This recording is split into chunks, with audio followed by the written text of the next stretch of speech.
ঘটনাটি 2012 সালের কোনো এক শীতল রাতের, শীতের এক নিস্তব্ধ রাত। ঢাকা কলেজের ছাত্র রাফি, সে ইতিহাসের প্রতি অদম্য ভালোবাসা নিয়ে বেড়ে উঠেছে। ঠিক করলো সে এবার রাজশাহীর সে প্রাচীন বাড়ির রহস্য খুঁজে বের করবে, যেখানে একটি দরজা ঘিরে রয়েছে সময়ের গোপন ফাঁদ। স্থানীয় গাইডরা তাকে সতর্ক করেছিল রাফি যেন ওই দরজার কাছে রাতে কখনোই না যায়, এবং তারা এও সতর্ক করেছিল যারা ওই দরজায়, বিশেষ করে 3টার পরে যারা যায়, তারা আর কখনোই একই সময় ফিরে আসে না। কিন্তু রাফির মনে হচ্ছিল এতদিন শুধু গল্পই শুনেছি, এবার নিজে দেখতে হবে। রাত 2:45। রাফি বাড়ির পুরনো রান্নাঘরের কাছে এসে দাঁড়ালো। চারপাশে চাঁদের হালকা আলো ফেলা, বাতাসে পুরনো কাঠের গন্ধ, আর দূরের দুর্গন্ধময় নীলা বাতাস। দরজাটি ছিল কালো রঙের, এবং দরজাটির গায়ে ছিল পুরনো ধুলোর জমে থাকা স্তূপ। হাত বাড়িয়ে সে ধীরে ধীরে দরজার কড়া ধরল।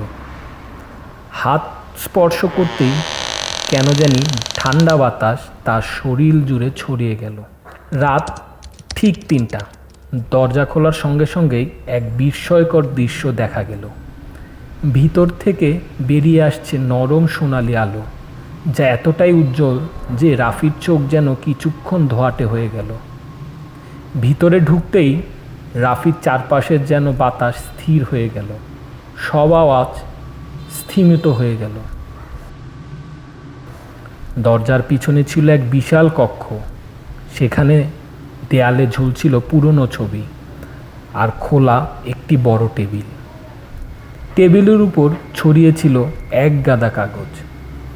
রাফির কাপা হাত দিয়ে সে এক এক করে কয়েকটি কাগজ হাতে নিল। প্রতিটি কাগজ ছিল একেবারেই পুরনো, পুরো সিল দিয়ে বন্ধ। কাগজের উপর ছিল হাতের লেখা, গাঢ় কালি দিয়ে লেখা সে সময়ের প্রচলিত ভাষায়, যা রাফি কিছুটা বুঝতে পারছিল। সবচেয়ে আশ্চর্যের বিষয় হচ্ছে কাগজগুলোর কালি একেবারেই শুকিয়ে যায়নি, একেবারেই নতুনের মতো টাটকা। চিঠিতে কিছু একটি লেখা ছিল, খুব সম্ভবত 1842 সালের মার্চ মাসের বাণিজ্যিক চুক্তিপত্র। রাফি হিমশিম খেতে লাগলো। সে বুঝতে পারল না এই চিঠিগুলো কিভাবে তার হাতে এসে পড়ল। তার স্মৃতিতে তখন ঘুরছিল বাড়ির গাইডদের কথাগুলো, যারা বলেছিল এখানে সময়ের নিয়ম ভিন্ন, কেউ ঢুকলেই অতীতের ভিতর হারিয়ে যায়। হঠাৎ কক্ষের বাতি নীরব হয়ে গেল।